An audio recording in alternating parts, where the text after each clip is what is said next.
suite, la revue de presse. Avec Julien Cheida. Bonjour Julien. Bonjour. Nous commençons par cette femme à l'honneur dans votre revue de presse, une Française écrivaine, prix Nobel de littérature. Nous en parlions il y a quelques minutes. Et évidemment, Philomé, quand un Français remporte un prix Nobel, c'est toujours un événement, surtout quand il s'agit d'une récompense littéraire. L'événement s'affiche en une de Libération et de l'Humanité, une référence évidente à l'un des plus célèbres ouvrages d'Annie Ernaux. C'est la 16e fois qu'un auteur français reçoit la prestigieuse récompense. Elle rejoint Camus, Sartre ou encore Modiano. Mais c'est une première pour une écrivaine française. Annie Ernaux, femme de lettres, nous dit Libération. Vous allez le voir à l'instant. C'est un joli jeu de mots qui résume bien son œuvre littéraire. Engagée politiquement, engagée contre les ségrégations sociales et puis surtout pour le droit des femmes. Depuis son livre, elle a toujours puisé dans sa propre vie, sa propre expérience pour évoquer la condition des femmes. On parlait de l'événement à l'instant, récit glacial de son avortement clandestin dans les années 60, qui a d'ailleurs fait l'objet d'un film tout récemment. On l'a vu dans le sujet de Nina Masson.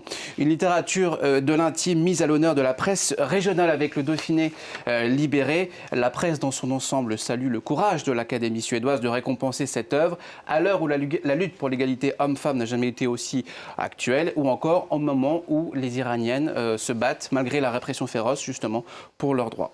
Annie Ernaux en bas de une du Dauphiné. Comment justement a réagi l'intéressé, Julien? Eh bien, comme à son habitude, en fait, en toute modestie, elle dit « J'ai appris la nouvelle quand j'étais en train d'écouter la radio. Imaginez ce que ça peut faire. Vous êtes en train de regarder France 24 et on apprend que Philomé Robert a remporté le prix Nobel de littérature. Ça doit quand même être un peu étrange comme sensation.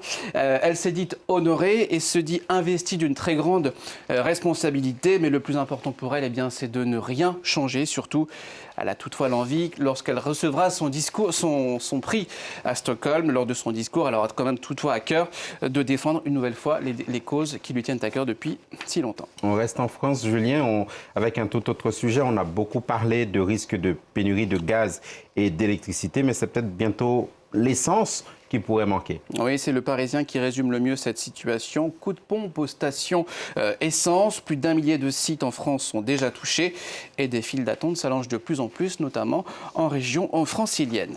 Et comment est-ce qu'on explique cette situation? Eh bien, la France ne manque pas de pétrole, mais de main-d'œuvre. C'est la conséquence d'une grève qui paralyse 3 des 5 raffineries contrôlées par le géant Total Énergie. En tout, il y a 8 raffineries sur tout le territoire. Nous explique le quotidien 20 minutes. Les salariés réclament une augmentation salariale de 10% pour compenser, entre autres, les effets de l'inflation et surtout après les bénéfices records enregistrés par l'entreprise sur l'année 2022. Parmi les régions les plus touchées, on parlait de l'Île-de-France, mais aussi et surtout en tête les Hauts-de-France. Le gouvernement ne parle pas de pénurie, mais de tensions temporaire, tout est dans la terminologie.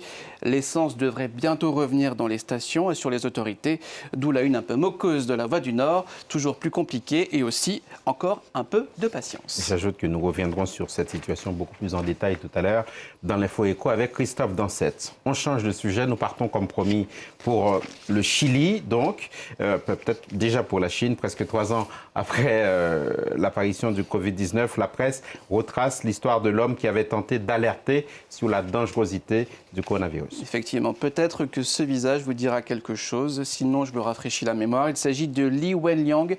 Il était ophtalmologue à l'hôpital de Wuhan en 2019. Il est décédé quelques semaines après l'apparition des premiers cas dans la ville.